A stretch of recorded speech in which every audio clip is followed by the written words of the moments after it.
Pernah kepikiran nggak kalau hal-hal yang kelihatannya paling simpel di sekitar kita, kayak ayunan pendulum ini, ternyata nyimpen rahasia besar tentang alam semesta? Kelihatannya kan cuma gerak bolak-balik aja gitu-gitu doang.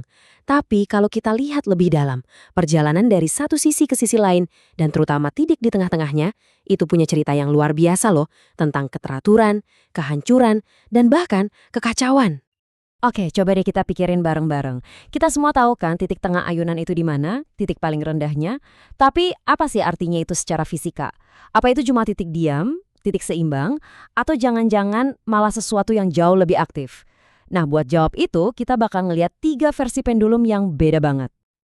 Pertama, yuk kita masuk ke dunia fantasi, dunia buku teks fisika, dunia yang sempurna, di mana gak ada gesekan udara, gak ada gangguan apapun, cuma ada satu bandul yang berayun dengan sempurna cuma karena gravitasi.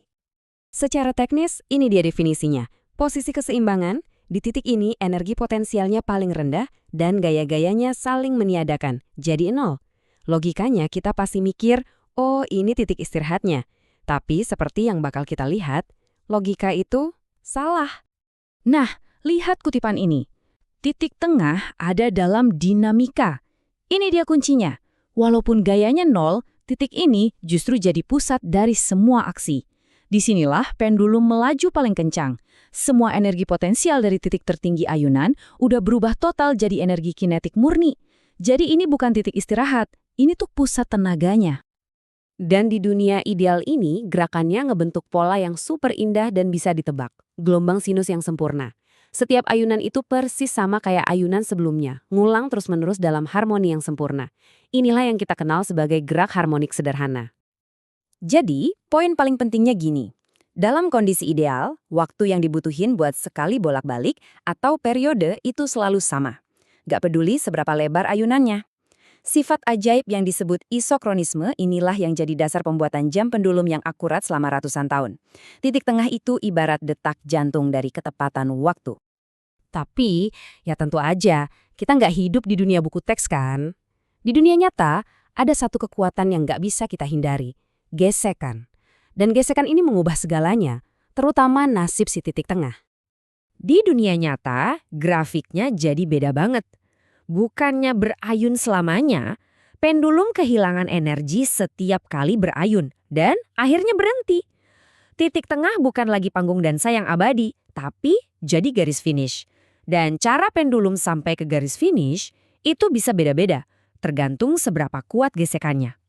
Kita punya 3 skenario. Kalau gesekannya kecil atau underdamped, pendulumnya bakal bolak-balik terus, tapi ayunannya makin lama makin kecil sampai berhenti. Kalau gesekannya kuat banget atau overdamp, dia bakal balik ke tengah pelan banget kayak kehabisan tenaga. Tapi ada satu kondisi paling pas di antaranya. Critically damped. Ini cara tercepat buat balik ke tengah tanpa kelewatan. Para insinyur suka banget sama yang ini. Bayangin aja shock breaker mobil Anda. Itu dirancang biar bisa balik ke posisi netral secepat mungkin. Nah, ini membawa kita ke konsep baru yang keren banget. Titik tengah bukan lagi sekedar posisi, tapi dia jadi sebuah atraktor atau penarik. Mau Anda tarik pendulumnya setinggi apapun atau dorong sedikit aja, gesekan bakal mastiin kalau ujung-ujungnya dia bakal selalu ditarik kembali ke satu titik akhir yang sama, pusat yang diam. Kayak magnet gitu. Sejauh ini, ceritanya kan tentang gerakan yang akhirnya mati atau berhenti. Tapi, gimana kalau kita terus-terusan nambahin energi ke sistem?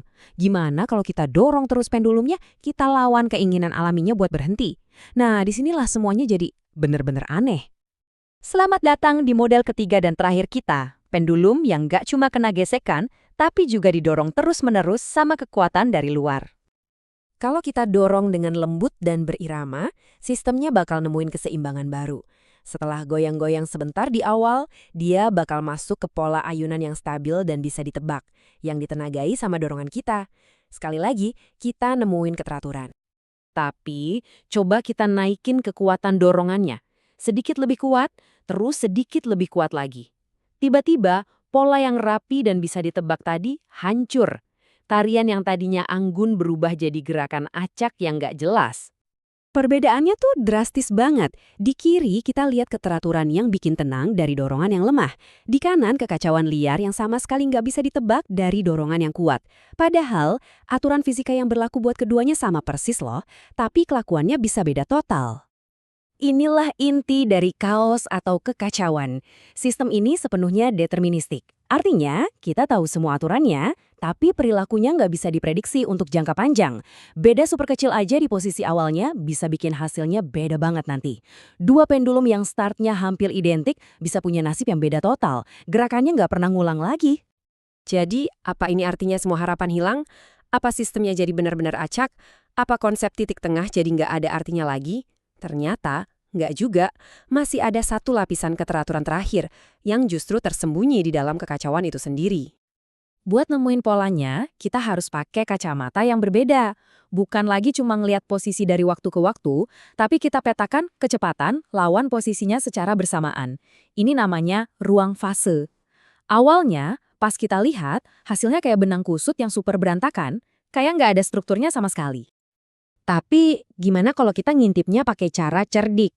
Daripada ngelihat setiap detik, kita ambil foto sistemnya di interval waktu yang sama, yang sinkron sama dorongannya. Dan tiba-tiba, dari kekacauan tadi, muncullah sebuah pola. Ini bukan gambar acak. Ada struktur tersembunyi yang sangat indah dan rumit di dalamnya. Inilah yang disebut strange attractor atau attractor aneh. Coba bayangin, pendulum ini sekarang seolah-olah terikat sama bentuk fraktal yang indah ini. Dia menari di sepanjang lekukan dan lipatannya, menjelajahi detailnya yang tak terbatas, tapi nggak pernah keluar dari batas bentuk itu. Dia nggak pernah ngulangin jejaknya, tapi gerakannya juga nggak acak. Nah, strange attractor inilah yang jadi titik tengah yang bari dari sistem ini. Bukan lagi sebuah titik, tapi sebuah dunia kemungkinan yang punya struktur. Jadi, ayo kita rangkum perjalanan kita. Buat pendulum ideal, titik tengahnya adalah isosenter, pusat dari tarian abadi yang sempurna. Buat pendulum di dunia nyata yang punya gesekan, titik tengahnya jadi atraktor stabil, satu titik tujuan akhir. Dan buat pendulum yang kacau, titik tengahnya berubah jadi strange attractor, sebuah bentuk fraktal rumit yang jadi pengatur di tengah kekacauan. Jadi, kelihatan kan? Ternyata titik tengah itu jauh lebih dari sekedar posisi terendah dari sebuah ayunan. Definisinya itu ikut berubah seiring dengan seberapa rumit sistemnya. Dia itu seolah-olah cerminan dari jiwa sistemnya itu sendiri. Apakah sistem itu teratur, sedang menuju kehancuran, atau kacau tapi tetap indah? Nah, ini ninggalin kita sama satu pertanyaan besar. Kalau benda sesimpel pendulum aja bisa punya lapisan kerumitan yang sedalam ini, dari harmoni sempurna sampai struktur tersembunyi di dalam kekacauan, coba bayangin. Pola-pola tak terlihat apa yang mungkin mengatur pasar saham, pola cuaca, atau bahkan detak jantung kita sendiri. Strange attractor apa lagi yang sebenarnya tersembunyi tepat di depan mata kita?